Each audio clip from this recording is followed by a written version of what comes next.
Ready? Shift, take two.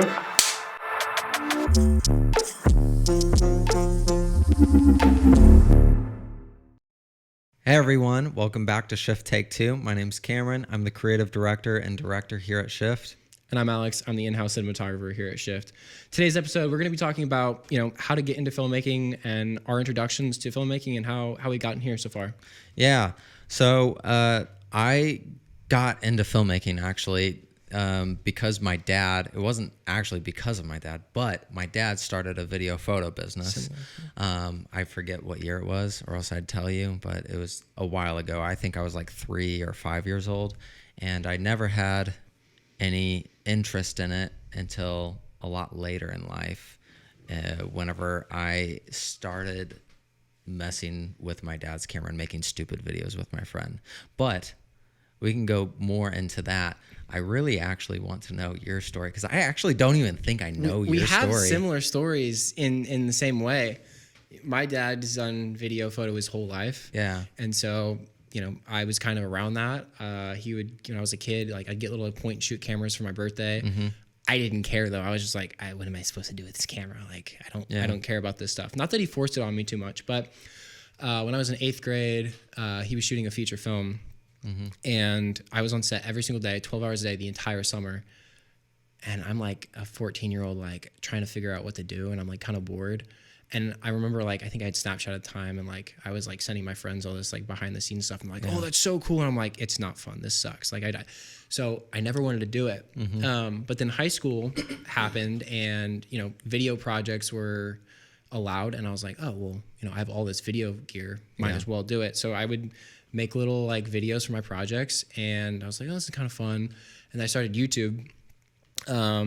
And quickly after I started YouTube, my friend just got into photography, and I was like, oh, this is cool. Like we can just do this together.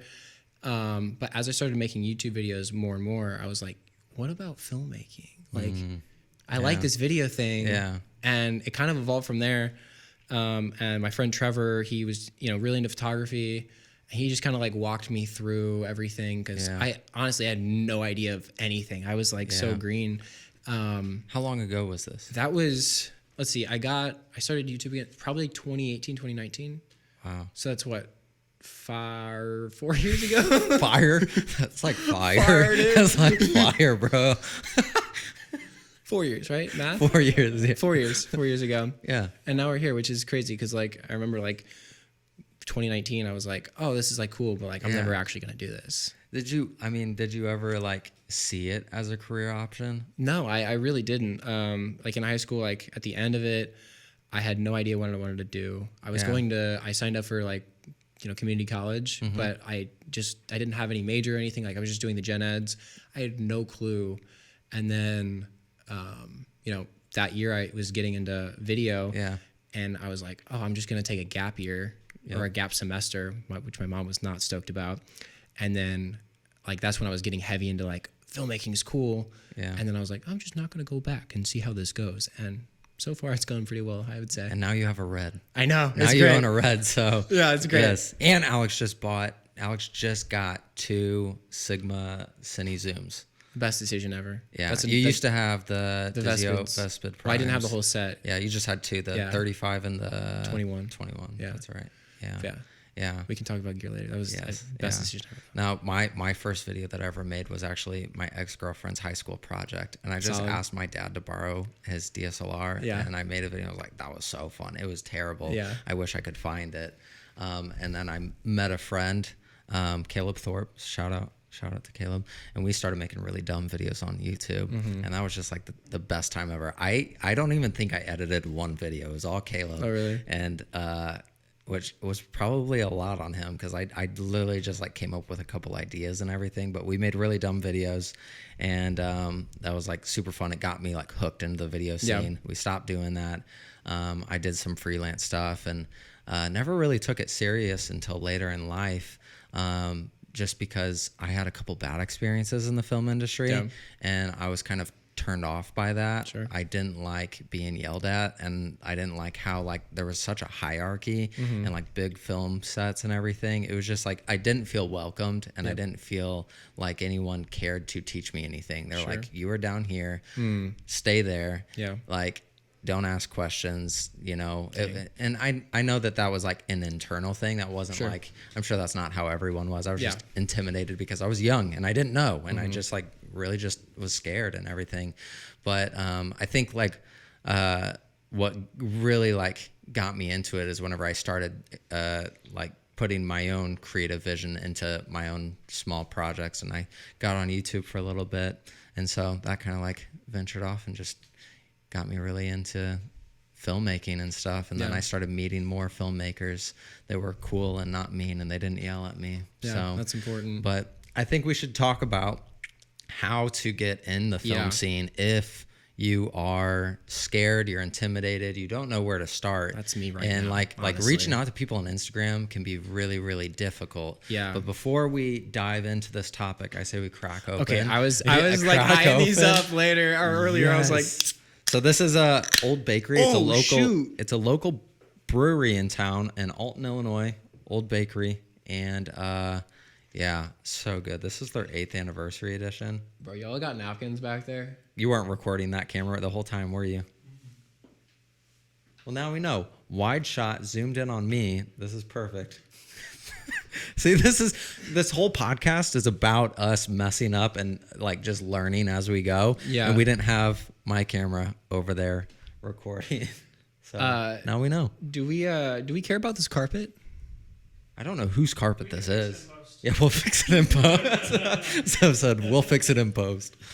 Yeah, we'll fix it in post. Do we care about this carpet? I mean, I don't have attached feelings to it. I hate being sticky. This is just gonna ruin the rest of the podcast. Gross. But these are so. That's what I'm saying. It gets everywhere. Went out really fast. All right, Alex, talk about how you got involved in Shift and how that changed your trajectory for getting in the film scene, because that was really your start, right? In a way, yeah. Like obviously, I Like said you obviously did stuff, but it wasn't Sure. like, yeah, you get what I'm saying. Hopefully. Yeah. So I was lucky enough. My friend Trevor, he was getting into photography, and so he kind of pushed me to do the whole filmmaking thing. And he was a mutual friend of ours who used to work at Shift when you guys just started. Yeah. And I guess that's how I met you, right? Or was it? Yeah, it was through Trevor. Yeah. So I think, Trevor was like the biggest, like, if I didn't have Trevor like there to like push me into filmmaking, I honestly don't even know if I would be here right now. Cause I wouldn't have like found this like, career path. I'd probably still be like in school just trying to figure out life. But getting into like the filming space, there's so many avenues. Like you could, be a commercial cinematographer, the feature films, or you could literally do like event videos and weddings and all that stuff. I think trying a whole bunch of things, first of all, like figuring out what you like, and that is getting on set or maybe shooting a wedding, and that'll help you kind of decide where to go. And then from there, like reaching out, you said Instagram, and I'm all about that. Like, I think that's a great avenue, but it is scary. But I think that, everything that is scary and difficult is worthwhile.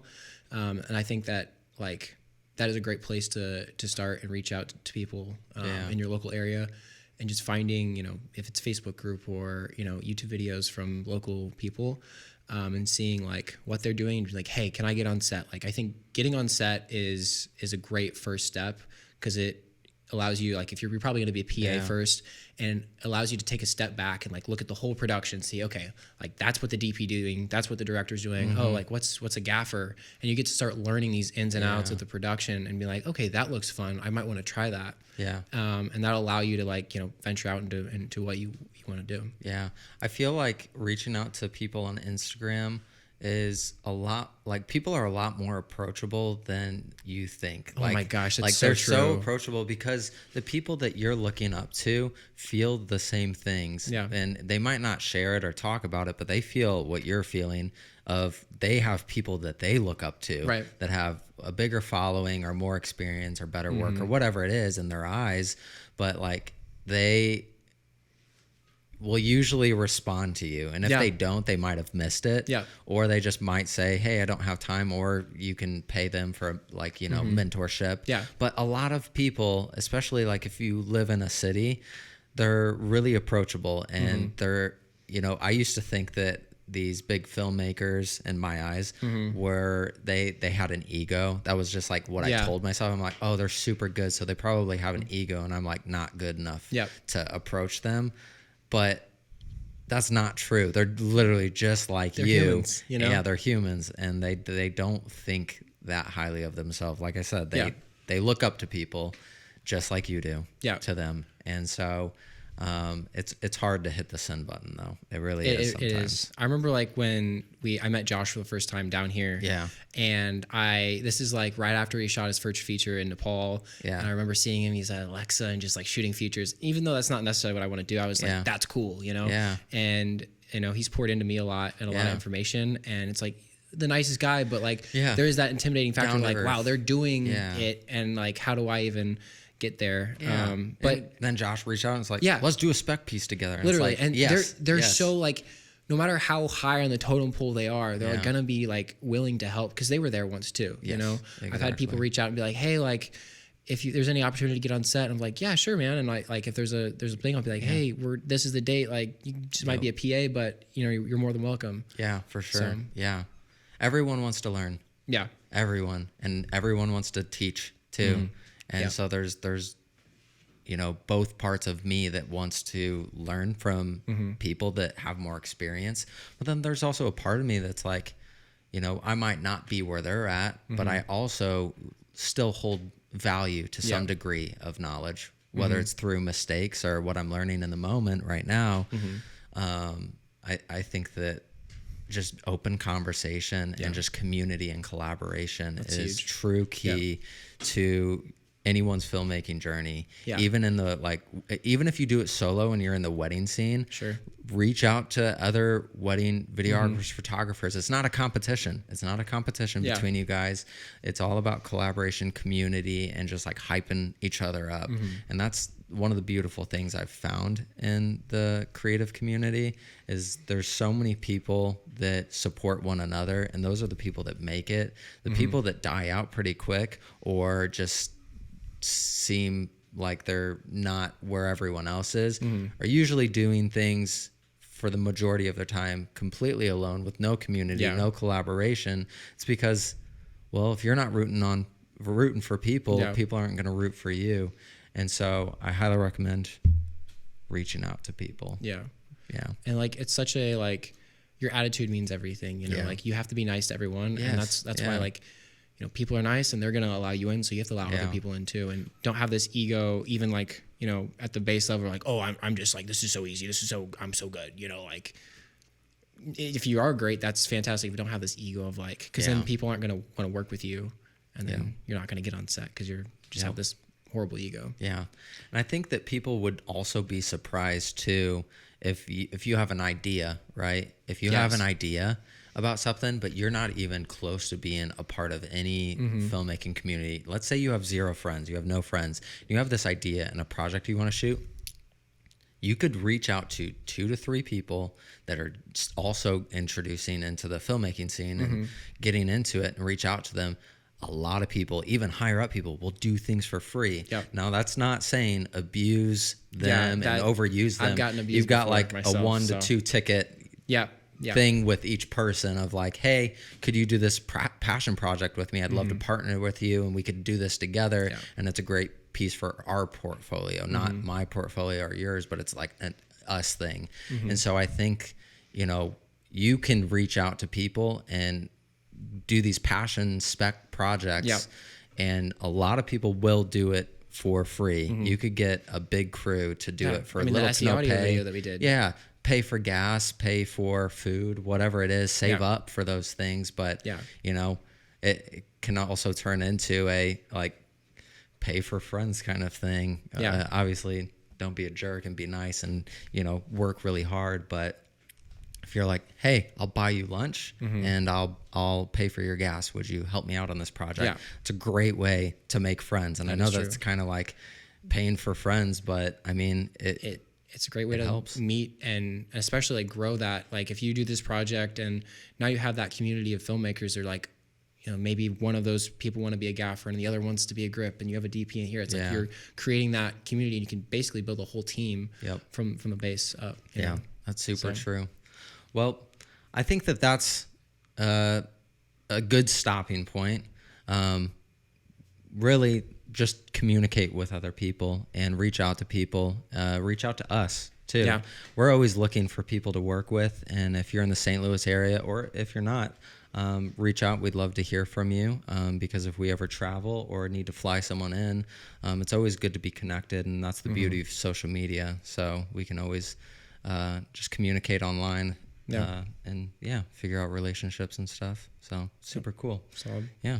And that's a great way, like I said, to like, you know, venture out into this filmmaking world, because if you get a bunch of people on board, you make a passion project, then people are going to see that work online. You're going to post it on Instagram, you're post it on YouTube, like, oh, cool, that's awesome. Like, I want to work with you now. And then that's going to grow your, you know, your portfolio of people and your portfolio of work, and people are going to want to, you know, work with you. We do a bunch of specs to get new jobs and to, you know, meet new people through that. Yeah, I remember. So I booked back in 2020 a mentor session with Samuel Elkins. Yeah. Which he's a YouTuber, photographer. He lives in LA, and he does awesome work. Just insane. It's so good. It's so good. But I remember in the mentor session, he was telling me that like he got to be a part of a set one time doing behind the scenes photos, I believe, doing something, but he just kept things professional, and he did a good job. And he was nice, and he got complimented by either the producer or the director of that shoot, and they were like, you just are like really nice to work with. Like, we really enjoy working with you. And it got him more gigs, and that relationship turned into another and another, and it just kept going and going. Because if you're easy to work with and people like working with you, even if you do a spec piece together, they have connections, and they'll plug you in. They're like, 100%. Wow, you know, if your name's Steven and you get this crew together and they really like working with you, a director might reach out to them and be like, hey, do you have any crew members that you could bring along? And they're like, oh, I worked with this one guy that I really enjoyed working with. So, you know, that it goes a long way, just having as many connections as possible. Your attitude on set and just how you're perceived by other people is way more important, honestly, than your work itself. Like, your work has to be good, but you're going to go way further with a good attitude and a just good mindset than having just the best work all of a sudden. Because if you have great work, but you're just the worst to work with, I'm not going to hire you. I don't want to work with somebody who's a dick, but I'm going to hire somebody who's great to work with and wants to learn and is, you know, wants to grow with everyone. Well, I think that's it for this podcast. I think that's it. Be a nice person. Reach out to people. Don't be afraid. Reach out to us. Reach out to us. Reach out to us. We would love to work with you if you're in the St. Louis area, or if you're not and you're around. I've had people we'd like love to travel. This guy from New York messaged me like, hey, if we ever cross paths, it'd be super cool to work. I was like, yes, I love that. It doesn't have to just be like here. It could be the whole world. Yeah, I love it. Well, that's it for Shift Take 2. I'm Cameron. I'm Alex. Social media below. Yeah. Peace. Bye.